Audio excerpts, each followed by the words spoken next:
अगर आप किराएदार या मकान मालिक हैं तो प्लीज़ इस वीडियो को ज़रूर देखें। सबसे पहले तो मैं ये क्लियर कर दूं कि मैं ये दाढ़ी बंगाल इलेक्शन लड़ने के लिए नहीं बढ़ा रहा हूँ। मैं कोई नेता वेता नहीं हूँ।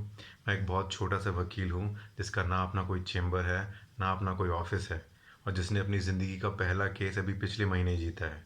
लेकिन फिर भी मैं ये वीडियो बनाने की ज़रूरत कर रहा हूँ क्योंकि 25 फरवरी को दिल्ली हाई कोर्ट में चल रहे एक केस में कुछ ऐसा हुआ है जिससे आपकी ज़िंदगी पे काफ़ी गहरा असर पड़ सकता है। और इस बेहद ज़रूरी बात को आप तक पहुंचाने के लिए मेरे पास इतने कबूतर नहीं है, इसलिए इस वीडियो का सहारा ले रहा हूँ। अपनी बात को ठीक से समझाने के लिए मुझे आपको थोड़ा फ्लैशबैक में लेके जाना होगा।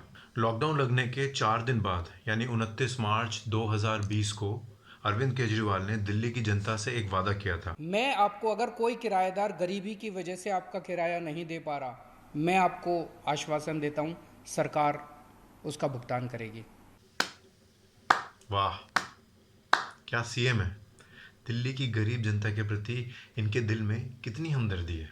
लेकिन कुछ महीने बाद जब इस वादे को निभाने का वक्त आया तो सीएम साहब के दिल की ये हमदर्दी न जाने कहाँ गायब हो गई। 360 से भी ज़्यादा लोगों ने चिट्ठियां लिखकर अरविंद केजरीवाल को बताया कि लॉकडाउन के दौरान उनके ऊपर बहुत ज़्यादा किराया चढ़ गया है, जिसे उतार पाना अब उनके बस की बात नहीं है। लेकिन सीएम साहब ने उन चिट्ठियों का जवाब कुछ इस तरीके से दिया। तो जब रिक्वेस्ट से बात नहीं बनी तो 6 लोगों ने नवंबर 2020 में दिल्ली हाई कोर्ट का दरवाज़ा खटखटाया और ये 2 चीज़ें मांगी। पहला, कोर्ट दिल्ली सरकार को ये ऑर्डर करे कि उसके चीफ मिनिस्टर ने दिल्ली की जनता से 29 मार्च को जो वादा किया है वो निभाए। और दूसरा, जो राहत इन 6 लोगों को मिले वही राहत दिल्ली के बाकी गरीब किराएदार और मकान मालिकों को भी मिले। लेकिन दिल्ली सरकार को इस दूसरी राहत से ज़रा दिक्कत है। वो चाहती है कि ये डिलीट हो जाए किसी भी कीमत पर। पिछली तारीख को तो वो कामयाब नहीं हो पाए, लेकिन अगर अगली तारीख को दिल्ली सरकार इस कोशिश में कामयाब हो जाती है तो जानते हैं क्या होगा?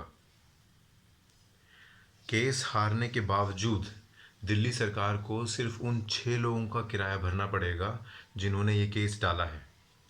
आपको राहत नहीं मिलेगी। अगर आप भी चाहते हैं कि आपका लॉकडाउन वाला किराया सरकार भरे, अगर आप भी चाहते हैं कि आज जो आप थोड़ा बहुत कमा पा रहे हैं वो आप अपने बच्चों के भविष्य पे खर्च करें, ना कि पिछले साल का किराया चुकाने में, तो आपको भी इस केस में शामिल होना होगा।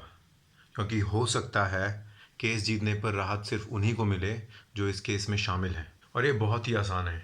एक सिंपल इम्प्लीडमेंट एप्लीकेशन से आप इस केस में शामिल हो सकते हैं। इस केस में शामिल होने से जुड़ा आपका कोई भी सवाल आप मुझे इस फेसबुक ग्रुप पर पूछ सकते हैं।